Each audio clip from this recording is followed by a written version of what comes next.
Hai, selamat datang ke Talk Education MT Agensa 2023. Episod kali ini kita membawa seorang wanita yang sangat istimewa bagi saya, perkenalan yang hampir 10 tahun. Di sebelah saya adalah Amizah Zuliana binti Zulkifli. Jadi pada kali ini saya ingin berkongsi mengenai bagaimana untuk kita menjadi ahli farmasi yang bertauliah. Tanpa membuang masa, jom kita bincang mengenai dengan topik ini. Banyak rakyat Malaysia faham farmasi ataupun ahli farmasi ini tak penting dalam sebuah hospital.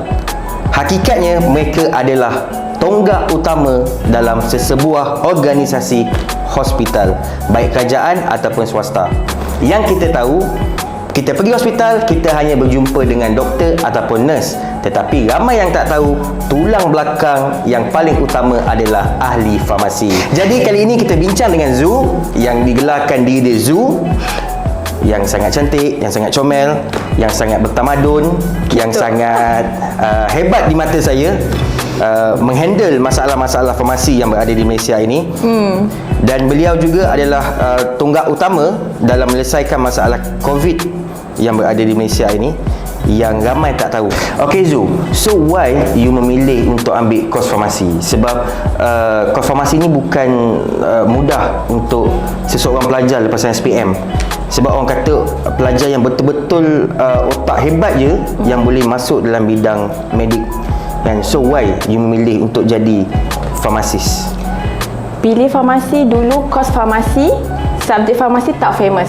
Betul? Orang betul. tak kenal pun, tak pernah tahu pun, oh dalam college ada diploma farmasi. So masa dulu untuk sama belajar, memang tak tahu nak buat apa, tak tahu nak pilih apa, tak tahu kita nak minat apa. Dan bila discuss dengan family, discuss dengan parents, family decide, dia bagi keputusan, why not kalau try diploma farmasi. So fikir balik, okeylah, cuba untuk belajar bidang farmasi. Sebab tahu dulu bidang farmasi tak ramai orang tahu, Tak terkenal sangat waktu itu kan? Betul. So try lah, Try bidang farmasi. untuk bidang farmasi. Alhamdulillah, kos tu mudah. Sebati dengan Betul, hidup. betul. Okey. Dulu you belajar dekat PIKOM, right? Yes, Pustrawi College. Belajar selama 3 tahun and graduate daripada 2014. 3 tahun. You kata 3 tahun you belajar kan? Dalam 3 tahun you belajar tu, memang you belajar mengenai dengan ubat sahaja ke, ataupun you belajar mengenai dengan sistem manusia, urat saraf, macam belajar. doktor? Oh, belajar juga? Belajar tu dalam bahagian biologi. Belajar juga. So then memang you kena tahulah urat manusia, Anatomi? Kena? Anatomi. Yes, dalam subjek anatomi lah. Okey, anatomi. Okey, baik. Sebab ramai pelajar, mereka faham, oh farmasi ni adalah ubat je. Farmasi ni adalah packing ubat, lepas tu kira stok ubat. Oh, so rupanya untuk pengetahuan pelajar, anda kena faham siapa yang ambil kos farmasi ini, mereka merangkumi semua sekali. Bermaksud you all kena belajar sistem dalaman manusia, urat-urat, urat saraf, semua whatever. Jadi bila orang kata you try luck untuk masuk farmasi, dan akhirnya benda tu jadi sebati dalam hidup lah. Betul. Tak senang untuk belajar satu subjek yang memang tak ada basis. Masa SPM, Tak, waktu SPM you ambil apa waktu SPM? Sastra. Yes. Budak sastra? Yes. Okey. Dan kenapa you sastra dan you lompat? Sebab memang you nak buat kelainan lah dalam hidup? Yes, betul. Okey. Nak ambil kelainan. Dan dalam masa qualification zaman tu, dia tak perlu pun korang punya sains tulen. Bila dah belajar medical, korang automatik akan belajar semua macam fizik, bio dengan chemistry. Oh, I see.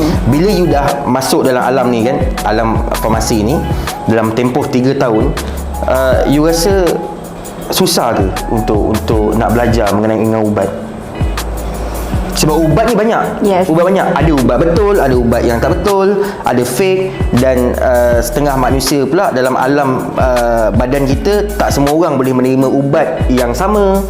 Kan? Jadi susah tak you nak handle benda tu? Susah sebab dalam bidang farmasi ni bukan kena tahu jenis function je. Okey.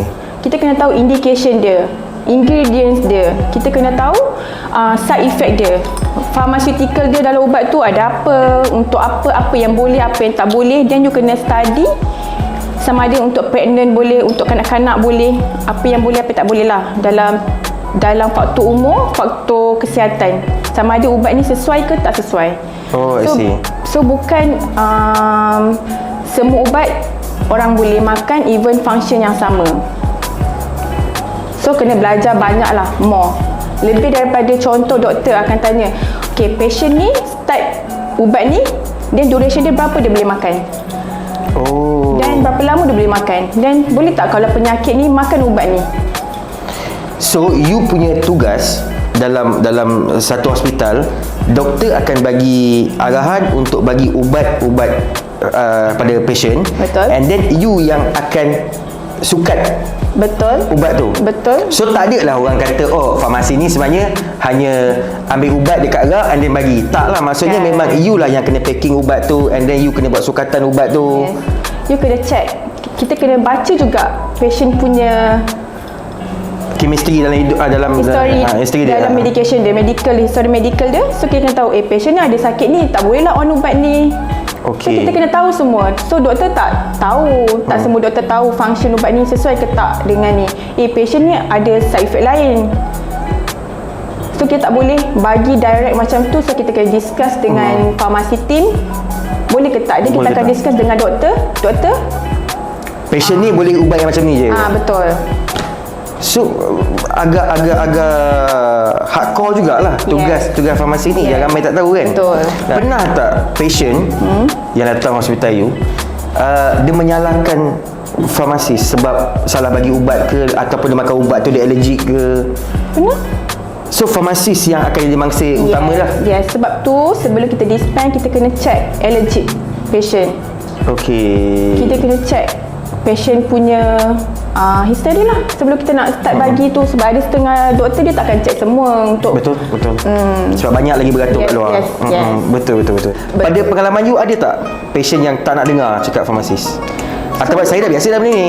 Yes, ada je. Sebab dia dah macam pergi hospital dah, memang itu ubat rutin dia. So bila kita, pada tanggungjawab kita untuk explain sebenarnya, untuk sebelum kita dispense tu kita kena check nama, kita kena check tarikh lahir. So patient tak nak dengar, Then solution tu you solution kita kena keep jugalah, paksa juga. Sebab untuk dia dengar SOP. SOP ya. SOP, kau nak dengar tak nak dengar, kita kena juga. So macam kadang-kadang patient ni ada kepala sendirian, tak apa tak dengar, dia biasa makan ubat. Dan dia ambil, dia gerak. Yes. Dan padahal mungkin masanya appointment dia, doktor akan tukar. Mungkin faktor umur, dos dah berlainan. Betul. Kan? Bila balik rumah baru kelang kabut. Oh. Kenapa dos lain? Kenapa ubat ni lain? So kita nak terang, dia tak nak dengar. Betul. Okey. Dan kebanyakannya benda tu sering berlaku ke? Sering berlaku. kalau you pergi hospital besar lah selalunya, sering berlaku sebab patient akan ambil ubat yang rutin. Memang harian diorang makan. Setiap bulan memang akan datang ubat yang sama lah. Tapi kadang-kadang doktor akan tukar juga dos dia. Mungkin patient dia dah okey, doktor kurangkan dos dia. Tapi balik rumah kau makan kembung pula ubat yang sama, dos yang sebelum ni kau makan, macam tu. So susahlah kita nak advise orang sebenarnya, lagi-lagi orang yang tua lah. Susah dengan advise sebab bagi dia dah tahu, dia dah biasa makan. Yes. Tetapi mereka tak faham yang dos ke ataupun brand ubat ke dah berlainan. Sebab doktor tengok faktor dia kan. Betul. Kalau you kata dengan I tadi melibatkan dengan you kena terang, you kena apa, whatever, semua maksud susah lah kerja farmasi ni. Pada you, Farmasi assistant, kita ada supporter yang kuat daripada pegawai farmasi. Yes. Okey. Yang untuk pegawai farmasi you kena ambil degree lah bahagian farmasi. So kita ni bawah daripada pegawai farmasi. So kita boleh minta backup diorang untuk tolong kita orang in case kalau ada kes-kes yang Yes. So macam tak semua, kita pun tak banyak knowledge macam farmasis. So diorang akan backup kita, dia akan explain dekat kita indication ni, indication tu, untuk tahu sebenarnya apa yang boleh, apa yang tak boleh bagi dekat patient lah. Yes, betul. So dalam medik ni kita ada pembantu perubatan ataupun yang dipanggil MA lah, and then kita ada pharmacist, and then kita ada nurse, and then kita ada doktor. Atas doktor ada lagi? Tak ada? Doktor je. Doktor, itu paling limit lah. Nah, doktor. So yang kita faham doktor adalah Prof lah. Prof lah. Memang orang kata bedah-bedah ni mereka. Macam nurse ni adalah pembantu kepada doktor untuk kalau ada operation tu, so mereka lah kemungkinan yang cuci luka whatever. So pharmacist ni adalah orang yang memberi ubat kepada patient. Betul. Yang pembantu perubatan apa? Saya tak faham. Pembantu perubatan tugas dia dekat emergency.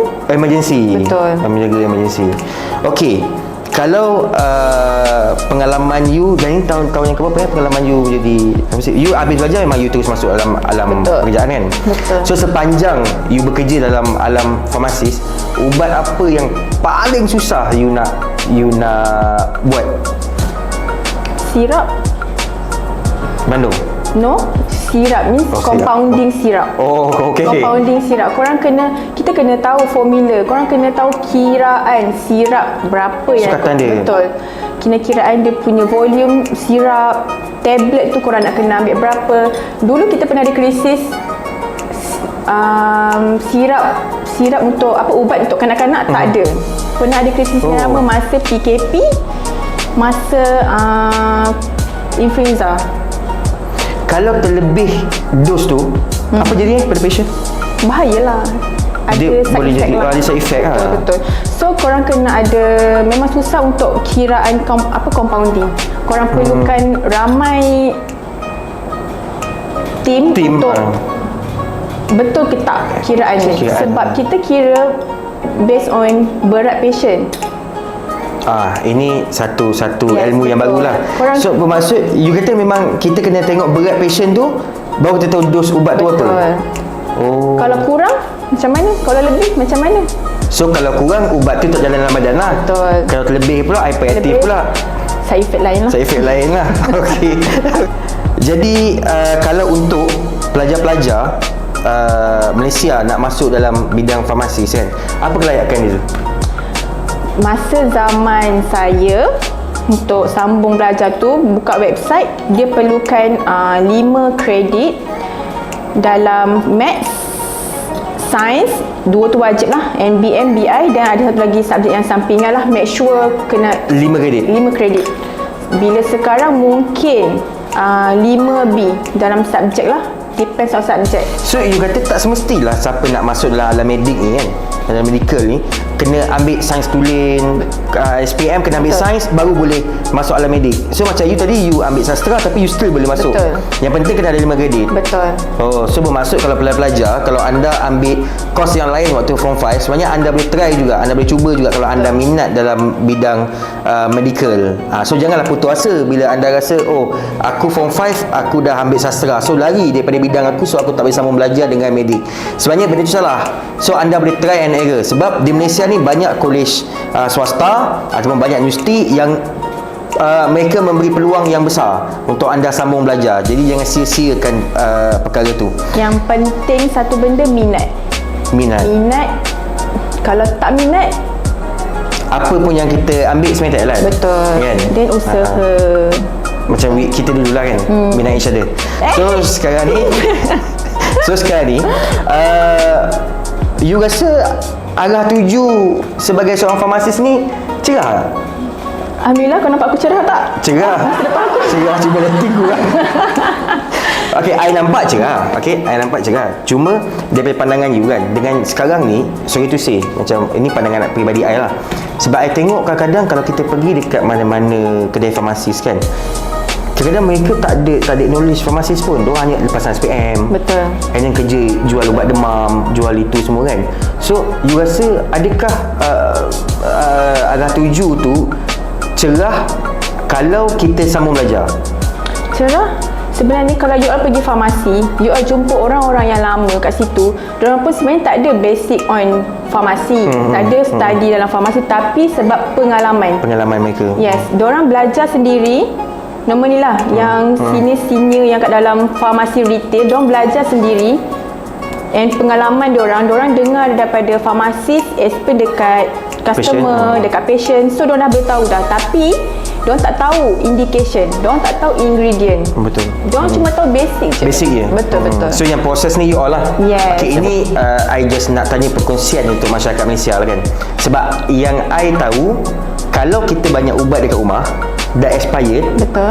kita kena buang ubat tu dekat tempat yang khas. Betul ke? Betul. So maksudnya memang kita tak boleh buang, okay, masuk pasir hitam and then kita buang. Tak boleh lah. So maksudnya memang kena buang ubat tu dekat, kalau kita pergi hospital kerajaan memang ada tong khas kan? Ada tong, betul. Ada tong, korang boleh bagi dekat kita orang, dekat hospital ataupun farmasi untuk buangkan medication korang lah. Tapi nak paling senang, kalau sirap, ubat-ubat sirap macam ubat batuk, ubat sesama, better korang buang je sirap suspension tu dalam sinki. Bilas dengan air. Betul. Botol boleh je buang dalam tong sampah. sampah. Tapi pil, macam injection insulin, semua korang better bagi dekat farmasi. Sebab apa ni? Bahayalah, nanti orang akan Orang lain ambil cucuk? Yes. Oh, ada? Ada. Insulin injection tu, okey, kita selalu ni kita akan bagi patient buat balik injection. Selalu ni untuk cair darah, ubat untuk insulin. So kalau ni, kita kan share jarum. Share jarum. Mana boleh? Nanti dah aku ada HIV. Kau pula kena? Kau pula Dah kena. berjemaah Yes. pula. So Okey. memang kena bagi dekat tempat yang betul lah untuk discard semua medication. Malaysia. So nasihat saya kepada rakyat Malaysia, kalau anda ada ubat yang banyak yang dah expired, jadi anda kena buang pada tempat yang sepatutnya. Anda jangan buang merata-rata, dan dilarang untuk menjual ubat pada orang lain. Contohnya anda dapat banyak ubat sesama daripada hospital. Tiba-tiba anda tak nak makan, anda jual pula benda tu. So sebenarnya benda tu daripada undang-undang salah. Jadi anda jangan buat perkara tersebut. So apa nasihat you pada pelajar-pelajar SPM lepas ni kan? Mereka dah habis SPM and then mereka nak apply UPU, mereka nak sambung belajar dan mereka minat untuk masuk bidang farmasis kan? So apa nasihat you pada diorang? Okay, nasihat saya untuk adik-adik yang masih belajar dan bakal sambung belajar, yang memilih untuk sambung belajar dalam bidang farmasi, teruskan minat tu, teruskan usaha untuk capai apa yang korang nak. Okay, benefit dia, kalau korang nak cuba bidang farmasi, korang boleh Apply dekat mana-mana college kan? college, mana-mana university, korang buka website. Dan korang akan tahu apa qualification dia.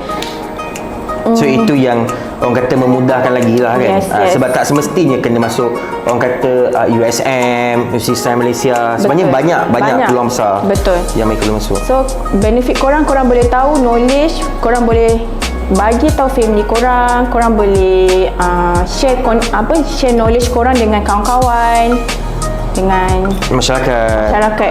Dan satu nasihat yang berguna untuk adik-adik, dan nasihat saya pula kepada masyarakat di Malaysia, kalau anda ingin pergi ke farmasis, anda kena faham mereka ada tugas mereka ada tanggungjawab mereka. Jadi mereka terangkan tu adalah tanggungjawab mereka, bukan mereka suka-suka untuk berborak, tetapi tanggungjawab untuk menyelamatkan diri anda, keluarga anda. Kepada pelajar sekolah, anda minat dengan farmasis, anda boleh apply di mana-mana college macam yang kami kata tadi, dan anda kena usaha untuk mencapai apa saja yang anda lakukan.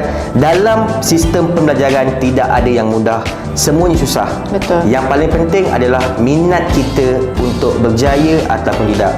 Fikir mengenai masa depan kita, masa depan keluarga kita. Yang paling penting apa dia? Yang paling penting adalah pendidikan online keluarga cemerlang.